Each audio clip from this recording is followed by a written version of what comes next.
Om Shanti 30 September 2025 साकार मुरलीर मुख्य point रे परम प्रिय परमपिता परमात्मा शिव बाबा कहिछंती, मिठे बच्चे सत्य पंडा तुम मानंकु सत्य यात्रा शिखाइबा पई आसीछंती। तुमर यात्रा रे मुख्य धारणा हेउछि पवित्रता, तेणु जोगयुक्त हुआ एवं पवित्र हुआ। सत्य पंडा तुम मानंकु सत्य यात्रा शिखाइबा पई आसीछंती। तुमर यात्रा रे मुख्य धारणा हेउछि पवित्रता, तेणु जोगयुक्त हुआ एवं पवित्र हुआ। प्रश्न, तुम भली मैसेंजर अर्थात संदेशदाता अथवा पैगंबरंकर संतान मानकु केउ कथा व्यतीत अन्य कौनसी कथारे जुक्तितर्क करिबा उचित नुहे। तुम भली मैसेंजर अर्थात संदेशदाता अथवा पैगंबरंकर संतान मानकु केउ कथा व्यतीत अन्य कौनसी कथारे जुक्तितर्क करिबा उचित नुहे। उत्तर, मेसेंजर शिव बाबांकर संतान माने समस्तंकु एही संदेश दियो जे निजको आत्मा मने कर एवं बाबांकु मने पकाओ, तेबे एही जोग अग्नि द्वारा तुमर विकर्म विनाश होइजिब। एही चिंता व्यतीत अन्य कौनसी कथारे किछि भी फायदा नाही। तुमको केवल समस्तंकु बाबांकर परिचय देबाकु हेबो, जहा द्वारा से माने आस्तिक हेबे। जेतेबेले रचयिता बाबांकु जानि जिबे, सेतेबेले तांकर रचना को जानिबा सहज होइजिबो। गीत हमारे तीर्थ न्यारे है। ओम शांति। मधुर आत्मिक संतान माने जानिछंती जे आमे सत्य तीर्थवासी अटु। सत्य पंडा एवं आमे जो माने कि तांकर संतान अटु, आमे मध्य सत्य तीर्थ को जाउछु। यह हेउछि मिथ्या खंड अथवा पतित खंड। एबे सत्य खंड अथवा पवित्र खंड को जाउछु। मनुष्य यात्रा करिथांती ना, केतेक खास यात्रा हुए, सेठाकु केही भी केतेबेले जाई पारंती। एहा मध्य यात्रा स्वयं सत्य पंडा बाबा आसिले ही एथिरे जाई हुए।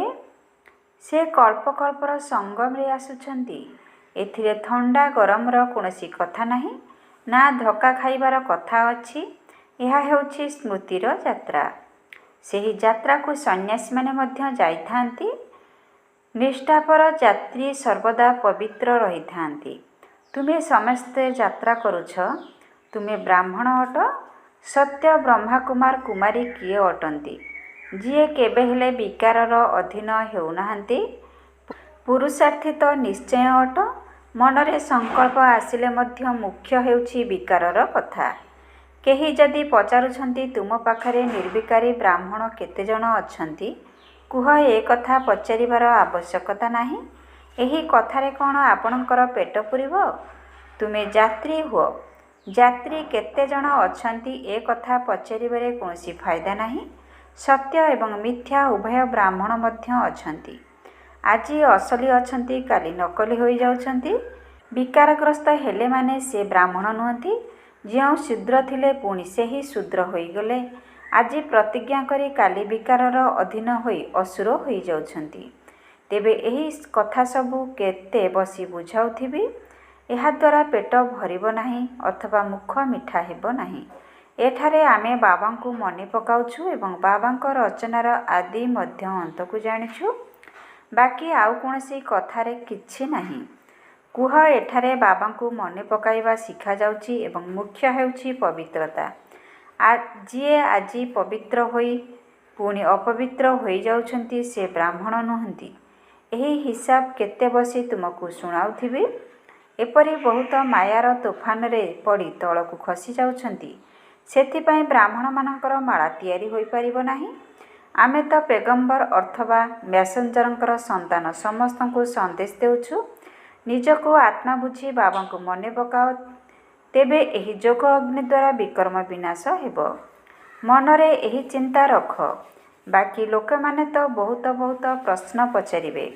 केवल गोटिए कथा बिना अन्य कौनसी कथारे बोले फायदा नाही।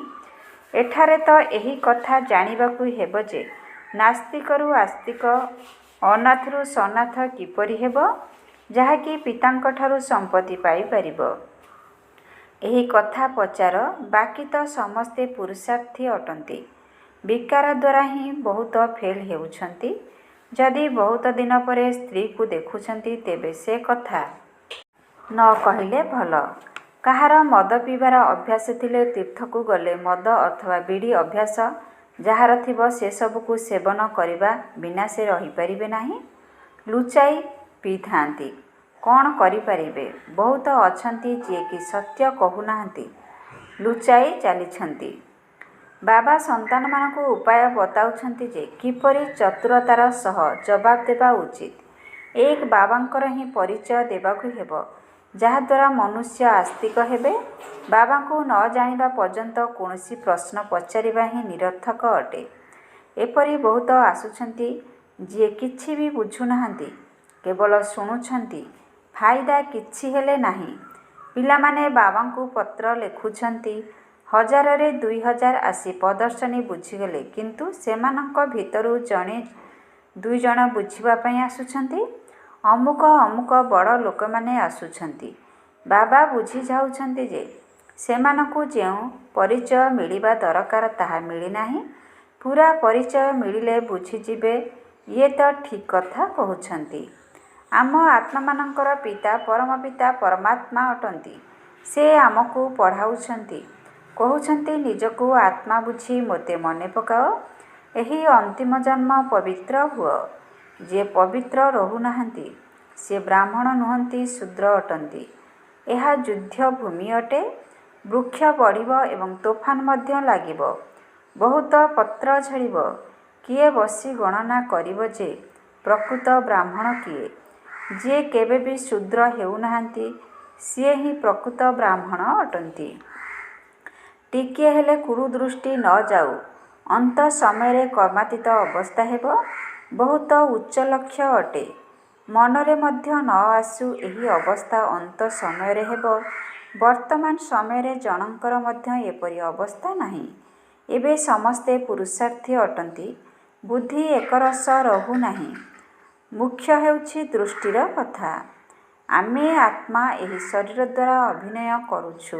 ଏହି ଅଭ୍ୟାସ ପକ୍କା ହେବା ଦରକାର। ରାବଣ ରାଜ୍ୟ ଥିବା ପର୍ଯ୍ୟନ୍ତ ଯୁଦ୍ଧ ଚାଲିଥିବ। ଶେଷ ବେଳକୁ କର୍ମାତୀତ ଅବସ୍ଥା ହେବ। ଆଗକୁ ଗଲେ ତୁମର ଅନୁଭବ ହେବ, ସବୁ ବୁଝିଯିବ। ଏବେ ତ ବୃକ୍ଷ ବହୁତ ଛୋଟ ଅଛି। ତୋଫାନ ଆସୁଛି, ପତ୍ର ଝଡ଼ିଯାଉଛି। ଦୁର୍ବଳ ପିଲାମାନେ ଝଡ଼ି ପଡ଼ୁଛନ୍ତି। ପ୍ରତ୍ୟେକ ନିଜକୁ ପଚାରୁଛନ୍ତି ମୋର ଅବସ୍ଥା କେତେ ଦୂର ଠିକ୍ ଅଛି। ବାକି ଯେଉଁସବୁ ପ୍ରଶ୍ନ ପଚାରୁଛନ୍ତି ସେସବୁ କଥାରେ ଅଧିକ ଧ୍ୟାନ ଦିଅ ନାହିଁ। କୁହ ଆମେ ବାବାଙ୍କ ଶ୍ରୀମତରେ ଚାଲୁଛୁ। ସେହି ବେହଦ୍ ବାବା ଆସି ଅସରନ୍ତି ସୁଖ ଦେଉଛନ୍ତି ଅଥବା ନୂଆ ଦୁନିଆ ସ୍ଥାପନ କରୁଛନ୍ତି। ସେଠାରେ କେବଳ ସୁଖ ହିଁ ଥାଏ। ମନୁଷ୍ୟ ରହୁଥିବା ସ୍ଥାନକୁ ହିଁ ଦୁନିଆ କୁହାଯାଏ। ନିରାକାରୀ ଦୁନିଆରେ ଆତ୍ମାମାନେ ରହିଛନ୍ତି ନା। ଏ କଥା କାହାରି ବୁଦ୍ଧିରେ ନାହିଁ ଯେ ଆତ୍ମା କିପରି ବିନ୍ଦୁ ଅଟେ। ଏ କଥା ମଧ୍ୟ ପ୍ରଥମେ କୌଣସି ନୂଆଙ୍କୁ ବୁଝାଅ ନାହିଁ। ପ୍ରଥମତଃ ବୁଝାଇବାକୁ ହେବ। ଅନନ୍ତ ପିତା ଅସରନ୍ତି ସମ୍ପତ୍ତି ଦେଉଛନ୍ତି। ଭାରତ ପବିତ୍ର ଥିଲା, ଏବେ ପତିତ ହୋଇଯାଇଛି। କଳିଯୁଗ ପରେ ପୁଣି ସତ୍ୟଯୁଗ ଆସିବ। ବିଜ୍ଞମାନଙ୍କ ବ୍ୟତୀତ ଅନ୍ୟ କେହି ବି ଏ କଥା ବୁଝାଇ ପାରିବେ ନାହିଁ। ଏହା ନୂଆ ରଚନା ଅଟେ। ବାବା ପଢ଼ାଉଛନ୍ତି ଏହି ଜ୍ଞାନ ବୁଦ୍ଧିରେ ରହିବା ଦରକାର। କୌଣସି କଷ୍ଟ କଥା ନୁହେଁ, କିନ୍ତୁ ମାୟା ଭୁଲାଇ ଦେଉଛି, ବିକର୍ମ କରାଇ ଦେଉଛି। ଅଧାକଳ୍ପରୁ ବିକର୍ମ କରିବାର ଅଭ୍ୟାସ ପଡ଼ିଯାଇଛି। ସେହି ସବୁ ଅସୁରୀ ଅଭ୍ୟାସକୁ ସମାପ୍ତ କରିବାକୁ ହେବ। ବାବା ନିଜେ କହୁଛନ୍ତି ସମସ୍ତେ ପୁରୁଷାର୍ଥୀ ଅଟନ୍ତି। କର୍ମାତୀତ ଅବସ୍ଥାକୁ ପ୍ରାପ୍ତ କରିବା ପାଇଁ ବହୁତ ସମୟ ଲାଗୁଛି। ବ୍ରାହ୍ମଣ କେବେ ବିକାରଗ୍ରସ୍ତ ହୁଅନ୍ତି ନାହିଁ। ଯୁଦ୍ଧକ୍ଷେତ୍ରରେ ଯୁଦ୍ଧ କରୁ କରୁ ହାରିଯାଉଛନ୍ତି। ଏହିସବୁ ପ୍ରଶ୍ନରେ କୌଣସି ଲାଭ ନାହିଁ। ପ୍ରଥମେ ନିଜର ପିତାଙ୍କୁ ମନେ ପକାଅ। ଆମକୁ ଶିବ ବାବା କଳ୍ପ ପୂର୍ବ ଭଳି ଆଦେଶ ଦେଇଛନ୍ତି ଯେ ନିଜକୁ ଆତ୍ମା ବୁଝି ମୋତେ ମନେ ପକାଅ। ଏହା ସେହି ଲଢ଼େଇ ଅଟେ। ପିତା ଜଣେ ହିଁ ଅଟନ୍ତି। ଶ୍ରୀକୃଷ୍ଣଙ୍କୁ ପିତା କୁହାଯିବ ନାହିଁ। ଗୀତାରେ ଶ୍ରୀକୃଷ୍ଣଙ୍କର ନାମ ରଖିଦେଇଛନ୍ତି। ଭୁଲରୁ ଠିକ୍ ତ ବାବା ହିଁ କରାଉଛନ୍ତି। ସେଥିପାଇଁ ତ ତାଙ୍କୁ ସତ୍ୟ ବୋଲି କୁହାଯାଉଛି। ବର୍ତ୍ତମାନ ତୁମେ ପିଲାମାନେ ହିଁ ସାରା ସୃଷ୍ଟିର ରହସ୍ୟକୁ ଜାଣୁଛ। ସତ୍ୟଯୁଗରେ ଦୈବୀ ରାଜବଂଶ ହେବ, ରାବଣ ରାଜ୍ୟରେ ଅସୁରୀ ରାଜବଂଶ ରହିବ। ସଙ୍ଗମ ଯୁଗକୁ ସ୍ପଷ୍ଟ ରୂପେ ଦେଖାଇବାକୁ ହେବ। ଏହା ହେଉଛି ପୁରୁଷୋତ୍ତମ ସଙ୍ଗମ ଯୁଗ। ସେପଟେ ଦେବତା, ଏପଟେ ଅସୁର, ବାକି ସେମାନଙ୍କର ଲଢ଼େଇ ହେଉନାହିଁ। ତୁମ ବ୍ରାହ୍ମଣମାନଙ୍କର ହିଁ ବିକାର ସହିତ ଲଢ଼େଇ ହେଉଛି। ଏହାକୁ ମଧ୍ୟ ଲଢ଼େଇ କୁହାଯିବ ନାହିଁ। ସବୁଠାରୁ ମୁଖ୍ୟ ହେଉଛି କାମବିକାର। ଏହା ମହାଶତ୍ରୁ ଅଟେ। ଏହା ଉପରେ ବିଜୟ ପ୍ରାପ୍ତ କରିବା ଦ୍ୱାରା ହିଁ ତୁମେ ଜଗଜ୍ଜିତ ହେବ। ଏହି ବିଷ ନିମନ୍ତେ ହିଁ ଅବଳାମାନେ ମାଡ଼ ଖାଉଛନ୍ତି। ଅନେକ ପ୍ରକାରର ବିଘ୍ନ ପଡ଼ୁଛି। ମୂଳ କଥା ହେଉଛି ପବିତ୍ରତା। ପୁରୁଷାର୍ଥ କରି କରି ତୋଫାନ ଆସି ଆସି ଅନ୍ତିମରେ ତୁମର ବିଜୟ ହୋଇଯିବ। ମାୟା ଥକିଯିବ। କୁସ୍ତିରେ ଯେଉଁମାନେ ପହିଲମାନ ଥାଆନ୍ତି ସେମାନେ ତୁରନ୍ତ ସାମ୍ନା କରିଥାନ୍ତି। ସେମାନଙ୍କର ଧନ୍ଦା ହିଁ ହେଉଛି ଭଲ ଭାବରେ ଲଢ଼ି ବିଜୟପ୍ରାପ୍ତ କରିବା। ପହିଲମାନମାନଙ୍କର ବହୁତ ନାମାଚରା ହୋଇଥାଏ, ପୁରସ୍କାର ମିଳିଥାଏ। ଏହା ତ ତୁମର ଗୁପ୍ତ ଲଢ଼େଇ ଅଟେ। ତୁମେ ଜାଣିଛ ଆମେ ଆତ୍ମାମାନେ ପବିତ୍ର ଥିଲୁ, ଏବେ ଅପବିତ୍ର ହୋଇଯାଇଛୁ, ପୁଣି ପବିତ୍ର ହେବୁ। ଏହି ସନ୍ଦେଶ ସମସ୍ତଙ୍କୁ ଦେବାକୁ ହେବ। ଅନ୍ୟ କୌଣସି ପ୍ରଶ୍ନ ପଚାରିଲେ ତୁମକୁ ସେସବୁ କଥାରେ ଅଧିକ ମୁଣ୍ଡ ଖେଳାଇବାର ନାହିଁ। ତୁମର ତ ଆତ୍ମିକ ଧନ୍ଦା ଅଟେ। ଆମ ଆତ୍ମାମାନଙ୍କ ମଧ୍ୟରେ ବାବା ଜ୍ଞାନ ଭରିଥିଲେ, ତାପରେ ପ୍ରାରବ୍ଧ ଭୋଗ କଲୁ, ଜ୍ଞାନ ହଜିଗଲା। ଏବେ ପୁଣି ବାବା ଆତ୍ମାରେ ଜ୍ଞାନ ଭରୁଛନ୍ତି।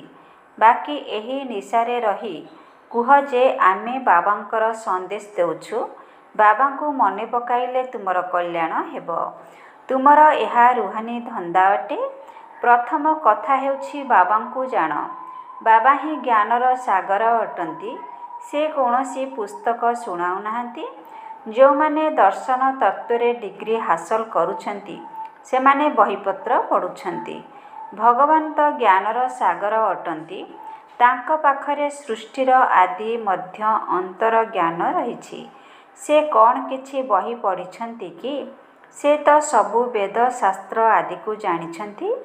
ବାବା କହୁଛନ୍ତି ତୁମକୁ ଜ୍ଞାନ ଶୁଣାଇବାର ପାଠ ମୋର ରହିଛି। ଜ୍ଞାନ ଏବଂ ଭକ୍ତିର ପ୍ରଭେଦ ଆଉ କେହି ବତାଇ ପାରିବେ ନାହିଁ। ଏହା ହେଲା ଜ୍ଞାନର ପାଠପଢ଼ା। ଭକ୍ତିକୁ ଜ୍ଞାନ କୁହାଯିବ ନାହିଁ। ସମସ୍ତଙ୍କର ସଦ୍ଗତି ଦାତା ଏକ ହିଁ ବାବା ଅଟନ୍ତି। ବିଶ୍ୱ ଇତିହାସର ପୁନରାବୃତ୍ତି ନିଶ୍ଚୟ ହେବ। ପୁରୁଣା ଦୁନିଆ ପରେ ପୁଣି ନୂଆ ଦୁନିଆ ନିଶ୍ଚୟ ଆସିବ। ତୁମେ ପିଲାମାନେ ଜାଣିଛ ବାବା ଆମକୁ ପୁନର୍ବାର ପଢ଼ାଉଛନ୍ତି। ବାବା କହୁଛନ୍ତି ମୋତେ ମନେ ପକାଅ। ସମସ୍ତ ଗୁରୁତ୍ୱ ଏହା ଉପରେ ରହିଛି।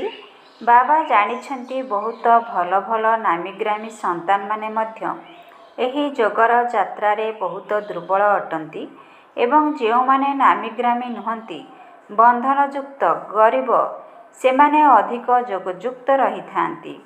ପ୍ରତ୍ୟେକ ନିଜ ମନକୁ ପଚାରନ୍ତୁ, ମୁଁ ବାବାଙ୍କୁ କେତେ ସମୟ ମନେ ପକାଉଛି? ବାବା କହୁଛନ୍ତି ପିଲାମାନେ, ଯେତେ ସମ୍ଭବ ତୁମେ ମୋତେ ମନେ ପକାଅ। ଭିତରେ ଭିତରେ ବହୁତ ହର୍ଷିତ ହୋଇ ରୁହ। ଭଗବାନ ପଢ଼ାଉଛନ୍ତି, ତେଣୁ କେତେ ଖୁସି ହେବା ଉଚିତ।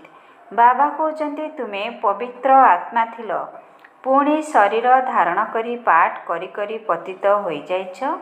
ଏବେ ପୁଣି ପବିତ୍ର ହେବାକୁ ପଡ଼ିବ। ପୁଣି ସେହି ଦୈବୀ ଅଭିନୟ କରିବାକୁ ହେବ। ତୁମେ ଦୈବୀ ଧର୍ମର ଅଟ ନା? ତୁମେ ହିଁ 84 ଜନ୍ମର ଚକ୍ର ଲଗାଇଛ। ସମସ୍ତ ସୂର୍ଯ୍ୟବଂଶୀ ମଧ୍ୟ 84 ଜନ୍ମ ନେଉନାହାନ୍ତି, ପଛରେ ଆସୁଛନ୍ତି ନା? ନ ହେଲେ ତ ତୁରନ୍ତ ସମସ୍ତେ ଆସିଯିବେ। ଅମୃତ ବେଳାରୁ ଉଠି ବୁଦ୍ଧି ଦ୍ୱାରା ବିଚାର ସାଗର ମନ୍ଥନ କଲେ ବୁଝିପାରିବ। ପିଲାମାନଙ୍କୁ ହିଁ ବିଚାର ସାଗର ମନ୍ଥନ କରିବାକୁ ପଡ଼ିବ। ଶିବ ବାବା ତ କହନ୍ତି ନାହିଁ। ସେ ତ କହୁଛନ୍ତି ଡ୍ରାମା ଅନୁସାରେ ଯାହା କିଛି ଶୁଣାଉଛି ଏପରି ଭାବ ଯେ କଳ୍ପ ପୂର୍ବ ଭଳି ଯାହା ବୁଝାଇଥିଲି ତାହା ବୁଝାଇଲି। ମନ୍ଥନ ତୁମେ କରୁଛ। ତୁମକୁ ହିଁ ବୁଝାଇବାକୁ ହେବ, ଜ୍ଞାନ ଦେବାକୁ ହେବ। ଏହି ବ୍ରହ୍ମା ମଧ୍ୟ ମନ୍ଥନ କରୁଛନ୍ତି। ବିଜ୍ଞମାନଙ୍କୁ ମନ୍ଥନ କରିବାକୁ ହେବ, ଶିବ ବାବାଙ୍କୁ ନୁହେଁ। ମୂଳ କଥା ହେଲା କାହା ସହିତ ଅଧିକ କଥା ହୁଅ ନାହିଁ। ଶାସ୍ତ୍ରବାଦୀମାନେ ପରସ୍ପର ମଧ୍ୟରେ ବହୁତ ଯୁକ୍ତିତର୍କ କରିଥାନ୍ତି। ତୁମକୁ କାହା ସହ ବାଦ ବିବାଦ କରିବାର ନାହିଁ। ତୁମକୁ କେବଳ ସନ୍ଦେଶ ଦେବାର ଅଛି। ପ୍ରଥମେ କେବଳ ମୁଖ୍ୟ ଗୋଟିଏ କଥା ଉପରେ ବୁଝାଅ ଏବଂ ଲେଖାଅ। ପ୍ରଥମେ ଏହି ପାଠ ପଢ଼ାଅ ଯେ ଏଠାରେ କିଏ ପଢ଼ାଉଛନ୍ତି ତାହା ଲେଖ। ଏହି କଥା ତୁମେ ପଛକୁ ରଖୁଥିବାରୁ ସଂଶୟ ଆସୁଛି। ନିଶ୍ଚୟ ବୁଦ୍ଧି ହୋଇ ନଥିବା କାରଣରୁ ବୁଝୁନାହାନ୍ତି। କେବଳ ଠିକ୍ କଥା ବୋଲି କହିଦିଅନ୍ତି। ଏହା ହିଁ ହେଉଛି ପ୍ରଥମ ମୁଖ୍ୟ କଥା। ରଚୟିତା ବାବାଙ୍କୁ ବୁଝି ପୁଣି ରଚନାର ରହସ୍ୟ ବୁଝିବ। ମୁଖ୍ୟ କଥା ଗୀତାର ଭଗବାନ କିଏ? ଏଥିରେ ହିଁ ତୁମର ବିଜୟ ହେବ। ପ୍ରଥମେ ପ୍ରଥମେ କେଉଁ ଧର୍ମ ସ୍ଥାପନ ହୋଇଥିଲା? ପୁରୁଣା ଦୁନିଆକୁ ନୂଆ ଦୁନିଆ କିଏ କରୁଛନ୍ତି? ବାବା ହିଁ ଆତ୍ମାମାନଙ୍କୁ ନୂଆ ଜ୍ଞାନ ଶୁଣାଉଛନ୍ତି, ଯାହାଦ୍ୱାରା ନୂଆ ଦୁନିଆର ସ୍ଥାପନା ହେଉଛି। ତୁମକୁ ବାବା ଏବଂ ରଚନାର ପରିଚୟ ମିଳୁଛି। ପ୍ରଥମେ ପ୍ରଥମେ ଶିବ ବାବା ଉପରେ ପକ୍କା କରାଇଲା ପରେ ବାଦଶାହୀତ ରହିଛି। ବାବାଙ୍କଠାରୁ ହିଁ ସମ୍ପତ୍ତି ମିଳୁଛି। ବାବାଙ୍କୁ ଜାଣିଲ ତ ସମ୍ପତ୍ତିର ହକଦାର ହେଲ। ପିଲା ଜନ୍ମ ହୋଇ ମା ବାପାଙ୍କୁ ଦେଖିଲେ ଏବଂ ବାସ୍ ସବୁକିଛି ପକ୍କା ହୋଇଯାଏ। ମାତା ପିତାଙ୍କ ବିନା ପିଲା ଅନ୍ୟ କାହା ପାଖକୁ ଯାଇନଥାଏ। କାହିଁକି ନା ମା' ଠାରୁ କ୍ଷୀର ଖାଇବାକୁ ମିଳିଥାଏ। ଏଠାରେ ମଧ୍ୟ ଜ୍ଞାନର କ୍ଷୀର ମିଳୁଛି। ମାତା ପିତା ଅଟନ୍ତି ନା। ଏହା ବହୁତ ସୂକ୍ଷ୍ମ କଥା। ତୁରନ୍ତ କେହି ବୁଝିପାରିବେ ନାହିଁ। ଆଚ୍ଛା, ମିଠା ମିଠା ଶିଖିଲେ ସନ୍ତାନମାନଙ୍କ ପ୍ରତି ମାତା ପିତା ବାପ ଦାଦାଙ୍କର ମଧୁର ସ୍ନେହସମ୍ପନ୍ନ ଶୁଭେଚ୍ଛା ଏବଂ ସୁପ୍ରଭାତ। ଆତ୍ମିକ ପିତାଙ୍କର ଆତ୍ମିକ ସନ୍ତାନମାନଙ୍କୁ ନମସ୍ତେ। ଆତ୍ମିକ ସନ୍ତାନମାନଙ୍କର ଆତ୍ମିକ ପିତାଙ୍କୁ ନମସ୍ତେ ନମସ୍ତେ ନମସ୍ତେ। ଓମ୍ ଶାନ୍ତି। ମେରା ବାବା, ପ୍ୟାରା ବାବା, ମିଠା ବାବା, ଶୁକ୍ରିୟା ବାବା। ଓମ୍ ଶାନ୍ତି। ଧାରଣା ପାଇଁ ମୁଖ୍ୟ ସାର। 1ରେ ସଚ୍ଚା ସଚ୍ଚା ପବିତ୍ର ବ୍ରାହ୍ମଣ ହେବାକୁ ପଡ଼ିବ। କେବେ ବି ଶୂଦ୍ର ଅର୍ଥାତ୍ ପତିତ ହେବାର ବିଚାର ମଧ୍ୟ ମନ ଭିତରେ ନ ଆସୁ। ଟିକିଏ ବି କୁଦୃଷ୍ଟି ନ ଯାଉ। ନିଜର ଅବସ୍ଥାକୁ ଏହିଭଳି କରିବାକୁ ହେବ। ସଚ୍ଚା ସଚ୍ଚା ପବିତ୍ର ବ୍ରାହ୍ମଣ ହେବାକୁ ପଡ଼ିବ। କେବେ ବି ଶୂଦ୍ର ଅର୍ଥାତ୍ ପତିତ ହେବାର ବିଚାର ମଧ୍ୟ ମନ ଭିତରେ ନ ଆସୁ। ଟିକିଏ ବି କୁଦୃଷ୍ଟି ନ ଯାଉ। ନିଜର ଅବସ୍ଥାକୁ ଏହିଭଳି କରିବାକୁ ହେବ। 2ରେ ବାବା ଯାହା ସବୁ ପାଠ ପଢ଼ାଉଛନ୍ତି ସେଗୁଡ଼ିକୁ ବୁଦ୍ଧିରେ ରଖିବାକୁ ହେବ। ବିକର୍ମ କରିବାର ଯେଉଁ ଅସୁରୀ ଅଭ୍ୟାସ ରହିଛି ତାକୁ ସମାପ୍ତ କରିବାକୁ ହେବ। ପୁରୁଷାର୍ଥ କରି କରି ସମ୍ପୂର୍ଣ୍ଣ ପବିତ୍ରତାର ଉଚ୍ଚ ଲକ୍ଷ୍ୟକୁ ପ୍ରାପ୍ତ କରିବାକୁ ହେବ। ବାବା ଯାହା ସବୁ ପାଠ ପଢ଼ାଉଛନ୍ତି ସେଗୁଡ଼ିକୁ ବୁଦ୍ଧିରେ ରଖିବାକୁ ହେବ। ବିକର୍ମ କରିବାର ଯେଉଁ ଅସୁରୀ ଅଭ୍ୟାସ ରହିଛି ତାକୁ ସମାପ୍ତ କରିବାକୁ ହେବ। ପୁରୁଷାର୍ଥ କରି କରି ସମ୍ପୂର୍ଣ୍ଣ ପବିତ୍ରତାର ଉଚ୍ଚ ଲକ୍ଷ୍ୟକୁ ପ୍ରାପ୍ତ କରିବାକୁ ହେବ। ବରଦାନ। କାରଣର ନିବାରଣ କରି ଚିନ୍ତା ଏବଂ ଭୟଠାରୁ ମୁକ୍ତ ରହୁଥିବା ମାଷ୍ଟର ସର୍ବଶକ୍ତିମାନ ଭବ। କାରଣ ନିବାରଣ କରି ଚିନ୍ତା ଏବଂ ଭୟଠାରୁ ମୁକ୍ତ ରହୁଥିବା ମାଷ୍ଟର ସର୍ବଶକ୍ତିମାନ ଭବ।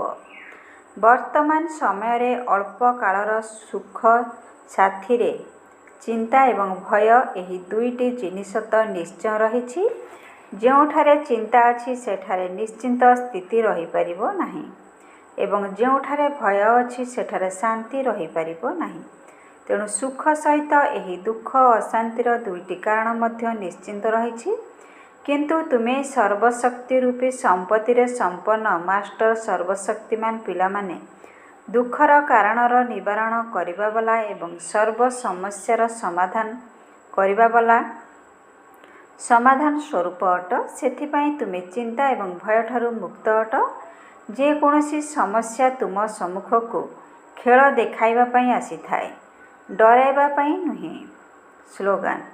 ନିଜର ମନୋବୃତ୍ତିକୁ ଯଦି ଶ୍ରେଷ୍ଠ କରିଦେବ ତେବେ ତୁମର ପ୍ରବୃତ୍ତି ଅର୍ଥାତ୍ ଗୃହସ୍ଥ ବ୍ୟବହାର ସ୍ୱତଃ ଶ୍ରେଷ୍ଠ ହୋଇଯିବ। ନିଜର ମନୋବୃତ୍ତିକୁ ଯଦି ଶ୍ରେଷ୍ଠ କରିଦେବ ତେବେ ତୁମର ପ୍ରବୃତ୍ତି ଅର୍ଥାତ୍ ଗୃହସ୍ଥ ବ୍ୟବହାର ସ୍ୱତଃ ଶ୍ରେଷ୍ଠ ହୋଇଯିବ। ଓମ୍ ଶାନ୍ତି। ଆଜିର ଅବ୍ୟକ୍ତ ଇସାରାରେ ବାବା କହିଛନ୍ତି, ଏବେ ଲଗନର ଅଗ୍ନିକୁ ପ୍ରଜ୍ୱଳିତ କରି ଯୋଗକୁ ଜ୍ୱାଳା ରୂପ କର। ସମୟକୁ ଦୃଷ୍ଟିରେ ରଖି ଏବେ ସମସ୍ତ ବ୍ରାହ୍ମଣ ଆତ୍ମାମାନଙ୍କୁ ନିକଟକୁ ଆଣିବା ସହିତ ଜ୍ୱାଳା ସ୍ୱରୂପର ବାୟୁମଣ୍ଡଳ ସୃଷ୍ଟି କରିବାର ସେବା କର। ସେଥିପାଇଁ ହୁଏତ ଯୋଗଭଟ୍ଟି କର, ନଚେତ୍ ପରସ୍ପର ସଂଗଠିତ ରୂପରେ ଜ୍ଞାନ ଯୋଗର ବାର୍ତ୍ତାଳାପ ଅର୍ଥାତ୍ ଆଲୋଚନା କର। କିନ୍ତୁ ଜ୍ୱାଳା ସ୍ୱରୂପର ଅନୁଭବ ନିଶ୍ଚିନ୍ତ କର ଏବଂ କରାଅ। ଯଦି ଏହିଭଳି ସେବାରେ ଲାଗିପଡ଼ିବ, ତେବେ ଛୋଟ ଛୋଟ କଥା ସବୁ ସହଜରେ ପରିବର୍ତ୍ତନ ହୋଇଯିବ। ଓଁ ଶାନ୍ତି, ଓଁ ଶାନ୍ତି, ଓଁ ଶାନ୍ତି।